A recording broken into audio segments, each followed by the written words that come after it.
안녕하세요. 국어책 문해력 센터입니다. 여러분은 혹시 이런 질문을 받아본 적이 있나요? 공부의 성공 공식은 무엇일까? 많은 학생들은 좋은 문제집, 효율적인 공부법, 암기 방법을 떠올립니다. 부모님은 좋은 학원이나 입시 전략을 생각하기도 하죠. 국어를 가르치다 보면 수많은 학생들을 만나보니 성적을 오래 유지하는 학생들에게는 공통점이 있었습니다. 그 학생들은 단순히 공부를 잘하는 것이 아니라 왜 공부하는지에 대한 자신만의 이유를 가지고 있더라고요. 공부는 결국 누군가 시켜서 오래 하는 일이 아니라 스스로 의미를 발견해야 꾸준히 할 수 있습니다. 이것이 공부의 성공 공식이라고 생각해요. 초등학교 고학년부터 중학생 시기는 공부만 어려워지는 시기가 아닙니다. 자신이 어떤 사람인지, 앞으로 어떤 삶을 살고 싶은지 조금씩 고민하는 시기이기도 하죠. 최근에는 고3이 되어서야 자신의 삶과 진로에 대해 방황하고 힘들어하는 학생도 상담한 적이 있습니다. 교육과 심리학에서는 이 시기의 아이들이 자신의 인생을 살아가는 기준을 만들어 간다고 이야기합니다. 나는 어떤 사람이 되고 싶은가? 무엇을 잘하고 싶은가? 어떤 삶이 성공이라고 생각하는가? 이 질문들에 대한 답이 조금씩 만들어지는 것이죠. 어떤 아이는 의사가 되고 싶고, 어떤 아이는 프로게이머를 꿈꾸고, 운동선수, 영화감독, 작가, 사업가를 꿈꾸는 아이도 있습니다. 꿈의 내용보다 중요한 것은 내가 선택한 길을 존중받고 있다고 느끼는 경험입니다. 아이들은 부모님이 자신의 꿈을 반드시 좋아해 주기를 원하는 것이 아니라 네 생각을 존중한다. 한번 도전해봐. 필요하면 같이 고민해보자. 이런 태도를 원합니다. 반대로 그건 현실성이 없어. 공부나 해. 쓸데없는 생각하지 마. 이런 말을 반복해서 듣기 시작하면 대화보다 논쟁이 늘어나기 시작하죠.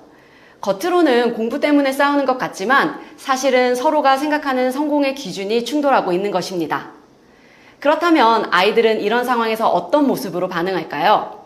첫 번째는 자신의 길을 계속 걸어가는 학생입니다. 부모가 믿어준다는 확신이 있기 때문에 실패를 두려워하지 않죠. 성적이 조금 흔들려도 다시 일어섭니다. 자존감도 쉽게 무너지지 않아요. 두 번째는 부모님의 기대에 맞추는 학생입니다. 겉으로 보기에는 가장 모범적인 아이처럼 보일 수 있지만 시간이 지나면서 내가 원하는 삶이 맞을까라는 고민이 시작되기도 합니다. 세 번째는 방향을 잃은 경우입니다. 내 꿈도 어렵고 부모님의 기대도 이루기 힘들다고 느끼면 점점 의욕이 사라져요. 어차피 해도 안 될 텐데 뭘 해도 소용없어. 이런 말이 늘어나기 시작합니다. 공부를 안 하는 것이 아니라 도전 자체를 포기하는 거죠. 네 번째는 반대로 모든 것에 맞서는 학생입니다. 공부도 하기 싫고 부모님의 말도 듣기 싫고 무조건 반대합니다. 사춘기라서 그런 것이 아니라 자신을 이해하지 못한다고 느끼기 때문인 경우도 많아요. 끝으로 관심을 얻으려고 행동하는 학생입니다. 처음에는 좋은 성적이나 칭찬받을 행동으로 관심을 끌려고 합니다. 하지만 그것마저 통하지 않는다고 느끼면 더 큰 문제 행동으로 시선을 끌기도 하죠. 결국 모든 행동의 밑바탕에는 나를 봐달라라는 마음이 숨어있는 경우가 많아요. 국어 공부에 대해서 이야기해 볼게요. 학생들에게 문해력을 키우라고 이야기합니다. 하지만 문해력은 문제를 많이 푼다고 생기지 않죠. 글을 읽으며 왜 이런 선택을 했을까? 이 사람은 어떤 마음일까를 생각하는 능력이 필요해요. 사람의 마음을 이해하는 능력도 문해력의 중요한 부분인 거죠. 국어를 잘하는 학생일수록 자신을 이해하고 다른 사람의 입장을 잘 이해하는 경우를 많이 봤습니다. 분위기 파악을 잘하는 거죠. 이제 부모님의 이야기를 해보겠습니다. 부모님의 역할은 공부를 대신하는 사람이 아니죠. 아이 옆에서 모든 문제를 해결해주는 사람도 아닙니다. 공부할 수 있는 환경을 만들어주고 힘들 때 다시 일어설 수 있도록 믿어주는 사람이 되어야 합니다. 계획을 대신 세워주기보다 계획을 점검하는 동반자가 되어주는 것이죠. 결과보다 과정을 먼저 인정해주는 것이 중요합니다. 이번 시험 몇 점이야? 보다 이번에는 어떤 부분이 가장 어려웠어? 무엇을 도와주면 좋을까? 라는 질문이 훨씬 큰 힘이 됩니다. 아이는 성적을 통해 성장하는 것이 아니라 부모와 나눈 대화를 통해 성장하는 경우가 더 많아요. 예전에는 자녀 교육의 중심이 어머니라는 인식이 강했습니다. 하지만 최근에는 아버지들도 학교 행사나 설명회에 적극적으로 참여하는 모습, 바짓바람을 자주 볼 수 있습니다. 이 변화는 분명 긍정적이에요. 다만 아버지가 반드시 입시 전문가가 될 필요는 없어요. 아이에게 가장 오래 남는 것은 문제집을 골라준 기억보다 힘들었던 날 함께 걸어준 기억입니다. 정답을 알려주는 사람보다 끝까지 내 편이 되어주는 사람이 더 오래 기억됩니다. 아버지가 전해줄 수 있는 가장 큰 선물은 성적표가 아니라 삶을 대하는 태도와 가치관입니다. 네 생각이 궁금하다. 오늘 학교에서는 어떤 일이 있었니? 아빠도 답을 다 아는 건 아니지만 같이 고민해보자. 이런 대화가 아이에게는 큰 안정감이 됩니다. 마지막으로 학생들에게도 그리고 부모님들께도 한 가지 부탁드리고 싶어요. 학생들은 문해력을 키우기 위해 노력합니다.